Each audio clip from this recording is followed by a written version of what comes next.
What is up, everyone? Welcome back to the video. So today we're going to be making more advanced graphs in today's coding lesson. And I don't want the term advanced graphs to like scare you away from this, because as long as you can copy and paste, you can make these graphs. So don't worry about that too much. So with that, let's just jump into the code. Alright, so as we can see, here is the code from last week. We made those pretty simple graphs, just a simple bar chart and a simple line. So I'm going to show you how to make more advanced charts, and these are going to be called stack charts, and they're going to look something kind of like this and like this. So let me just show you how to do the code. So luckily for us, basically from all of our old code, all of the prep work is done. Since we've already made graphs before, we have everything imported, we have all the data good to go, so that's really not a big issue. So in this first graph, I just want to make a breakdown of our shareholders' equity and our liabilities, because as we know, shareholders' equity plus liabilities equals our total assets. So this kind of shows me,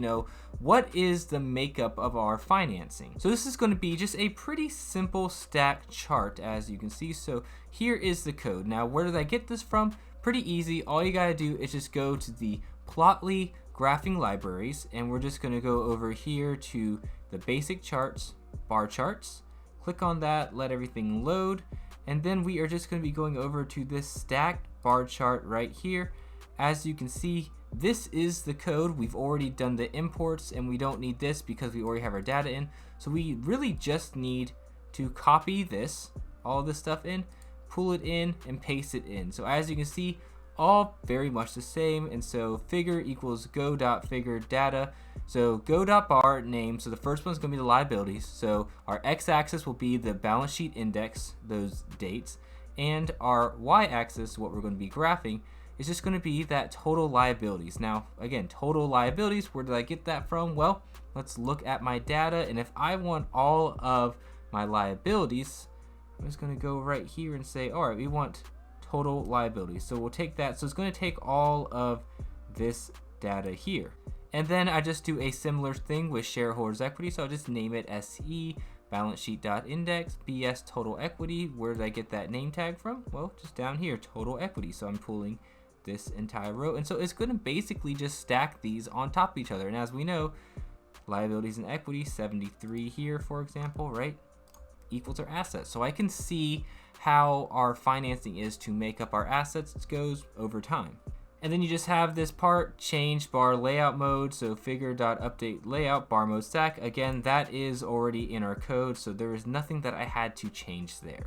And then you run it, and we can get now the breakup between shareholders equity and liabilities. As you can see, there is a lot of debt financing in Oracle, but that is how to make that first, just simple, just an easy breakout. So next I'm going to do a makeup of our assets. So what exactly does that look like? Well, I just want to just do our total assets and see how is that made up. So let me just show you in the spreadsheet what that looks like. As we can see here, I want assets, cash, AR, these, exclude this here, but just all of our assets, so we can get this number, the 773, whatever it might be. And I just want to see how is that all made up. So it's going to be the same exact code, except I'm just adding in just a few more lines. As you can see, this is the exact same thing as this, except I'm just adding in a bar. So cash, AR, inventory, other, PP&E, and other long-term.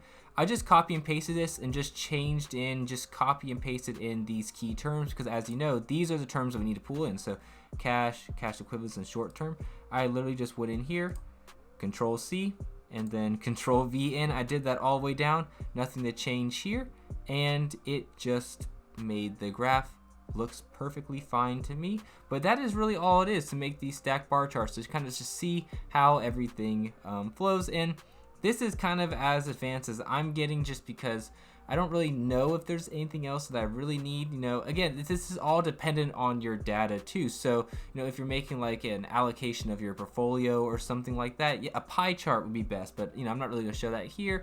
But again, if you want to make more different graphs, more fun graphs or anything like that, all you have to do is just go into this graphing library, and there are so many different things that you can do. Pie charts, bubble charts, lines, scatter plots. There's so many different things you can do with your data, but I'm just trying to look at these financial statements and see what is the best way that we can break them up to do our valuations, to do just finding stocks that we want to own.